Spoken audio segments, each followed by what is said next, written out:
एक दिन गौतम बुद्ध अपने शिष्यों के साथ यात्रा पर थे और एक छोटे से गांव में पहुंचे। गांव के लोग बुद्ध का स्वागत करने के लिए इकट्ठा हुए थे, लेकिन उनके बीच एक व्यक्ति था जिसका नाम अर्जुन था। अर्जुन एक बहुत ही कड़ा और जिद्दी आदमी था।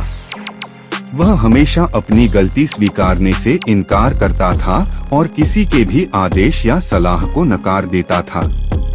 अर्जुन ने सुना था कि गौतम बुद्ध बहुत ज्ञानी हैं और उनके पास जीवन के हर प्रश्न का उत्तर है, लेकिन वह बुद्ध से मिलने के लिए कोई रुचि नहीं रखता था। वह खुद को सही मानता था और दूसरों के विचारों को नजरअंदाज करता था। एक दिन अर्जुन ने सोचा, अगर बुद्ध सच में इतने बड़े गुरु हैं, तो मुझे उनसे मिलकर यह देखना चाहिए कि उनका ज्ञान कितना सच्चा है। वह बुद्ध के पास गया और बोला, भगवान, आपने कई महान बातें की हैं, लेकिन मैं यह जानना चाहता हूँ कि आपके अनुसार जीवन को जीने का सही तरीका क्या है। गौतम बुद्ध ने उसे शांति से देखा और उत्तर दिया, जीवन को समझने और सही रास्ते पर चलने के लिए सबसे जरूरी है कि तुम खुद पर विश्वास करो और अपने भीतर की शक्ति को पहचानो। आत्मनिर्णय की शक्ति हर व्यक्ति में होती है और जब तुम अपने निर्णयों को सही दिशा में लेते हो तो तुम जीवन को समझने में सक्षम हो जाते हो। अर्जुन ने नकारात्मकता दिखाते हुए कहा, लेकिन भगवान, मुझे लगता है कि जीवन की समस्याओं का हल किसी और से मदद लेने में है। मैं अपने आप से बहुत हताश हूँ, क्योंकि मैं जो चाहता हूँ वह नहीं मिलता। मुझे किसी के आदेश और सुझाव चाहिए। गौतम बुद्ध ने हंसते हुए कहा, तुम्हें किसी और से मदद लेने की जरूरत नहीं है अर्जुन। तुम्हारे भीतर वह शक्ति है जो तुम्हें सही रास्ता दिखा सकती है। तुम्हें केवल अपनी सोच को बदलने की जरूरत है। तुम जो कुछ भी चाहते हो वह तुम्हारे भीतर ही है, तुम बस उसे पहचानने की कोशिश करो।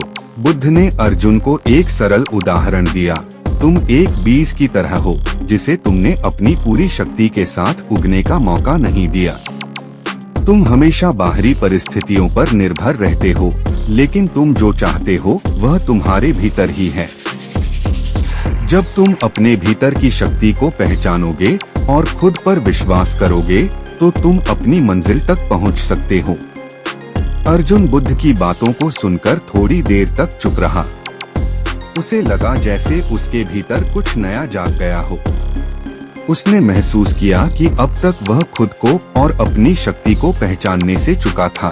बुद्ध ने उसे और शिष्यों को समझाया, जब तुम स्वयं पर विश्वास करते हो तो तुम्हारे आत्मनिर्णय की शक्ति तुम्हारी पूरी दुनिया को बदल सकती है। अर्जुन ने बुद्ध की सलाह पर अमल करना शुरू किया और धीरे धीरे अपनी गलतियों को स्वीकारते हुए अपने निर्णयों में सुधार किया। समय के साथ उसकी सोच और जीवन का दृष्टिकोण बदल गया। वह अब पहले जैसा कड़ा और जिद्दी नहीं था। उसने आत्मविश्वास से जीवन में कदम रखा और सफलता की ओर बढ़ा। गौतम बुद्ध की यह कहानी हमें यह सिखाती है कि असली शक्ति और सफलता हमारे भीतर ही होती है। जब हम अपने आत्मनिर्णय और विश्वास को पहचानते हैं तो हम अपने जीवन को अपने अनुसार दिशा दे सकते हैं। किसी भी बाहरी मदद से ज्यादा महत्वपूर्ण है हमारे भीतर की शक्ति और आत्मविश्वास। तुम्हारी असली शक्ति तुम्हारे भीतर है, उसे पहचानो और जीवन के हर पहलू में आत्मनिर्णय से आगे बढ़ो।